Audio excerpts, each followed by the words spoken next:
This is the Bahamas Tonight, the Northern Edition. Good evening, all. I'm Shashina Roll. As always, it is so great to have you with us. Topping news, the Garden of the Groves recently introduced an aquaponics farm this past February. Well, since then, residents and local restaurants have been taking advantage of the vegetables offered and has been so successful that they are now expanding the facilities. Megan Shepard has our top story. The new aquaponics farm at the Garden of the Groves was predicted to do well, but the demand by the public exceeded expectations, so much so that they are now in the process of expanding the system. Manager Wayne Hall says that they learned some lessons from Phase 1 that they are using to improve Phase 2. It's really been exciting for us because demand is so great that we can't even keep up anymore. We can't grow it fast enough. So, we've pushing out to Phase 2 now, and this structure here is 110 feet by 60 feet. So Phase 1 was only 1,600 square feet of growing space, and Phase 2 we're going to have in excess of about 4,000 square feet. So we're more than doubling the size, and that will allow us to actually not only meet the demand that's there, but it should be able to give us that opportunity to actually put it into the retail space, so we can actually introduce it into the supermarkets. Hall says that residents have been requesting certain produce, and those will be a part of the expansion as well. As we'll have now the additional growing space, we'll actually be able to do more culinary herbs, a different variety of leafy greens, and we'll also be able to branch out and do things like squash and beets and turnips and tomatoes. So we'll actually have a broader selection and a broader product range.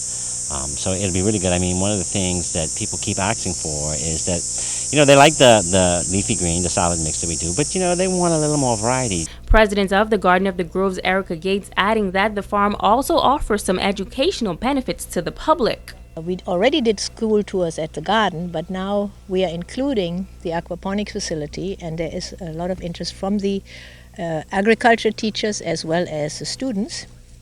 And we are not only including the aquaponics, but also we're showing them how our plant nursery functions and how we compost. Compost is a big part of gardening on Grand Bahama, or should be.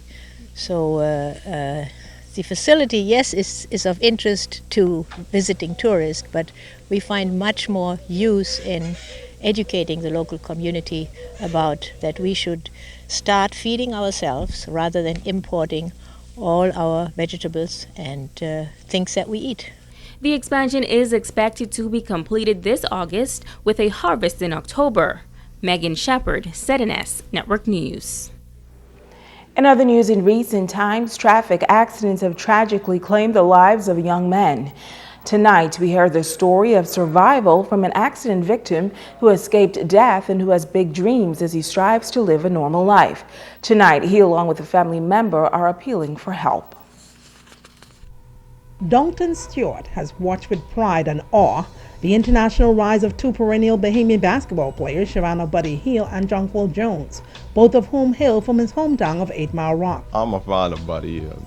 I think that's awesome that he come back to give back to his community. Stewart, who graduated with honors from 8 Mile Rock High School 2 years ago, was not only an outstanding student, but athlete, a star player with some basketball dreams of his own. But they were dashed following a traffic accident which changed his life forever. He was carrying my girlfriend home, and that's the last thing I remember from the accident.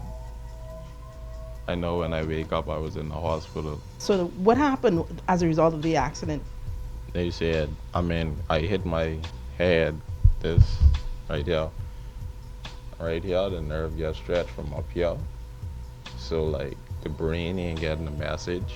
They say move the right hand. So they say they have to reconnect the nerve. Even though his hand lies limp, his passion for life does not. Every waking day, Dalton, along with his eldest sister, Altamay Curtis, says he strives to live a normal life in the face of some abnormal circumstances. But he's now in dire need of help. The greatest fear is losing this arm.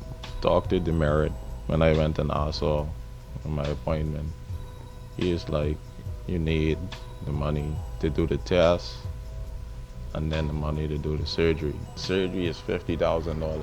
He that overcometh shall inherit all things, so he's an overcomer, he's a fighter.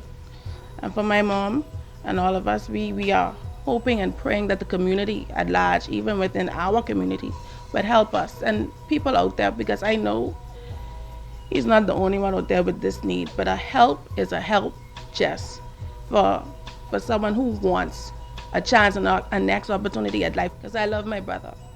We all do. For 2 years now, Dalton's life has been hanging in the balance with no funds, and coming from a single parent family, Dalton Stewart is praying for a miracle to get the surgery he needs so that, like Buddy Hield and Jonquil Jones, he too will have a fighting chance to score big in life and experience a bright future.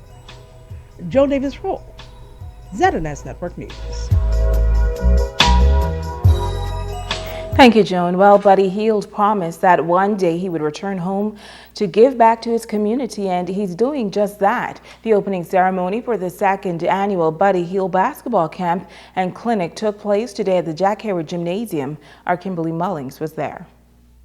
I now declare the Buddy Hield 2016 basketball camp and clinic on the beautiful island of Grand Bahama officially open, and thank The Minister you for all Grand coming. Bahama, the Enjoy. Honorable Dr. Michael Darvalo, officially opened the 2016 Buddy Hield basketball camp and clinic, advising campers to stay focused like Buddy did while pushing the athlete to continue giving back. He knew the hardship he faced, but instead of dwelling on self-pity, he steered the course, he focused on his dreams, and he became a superstar.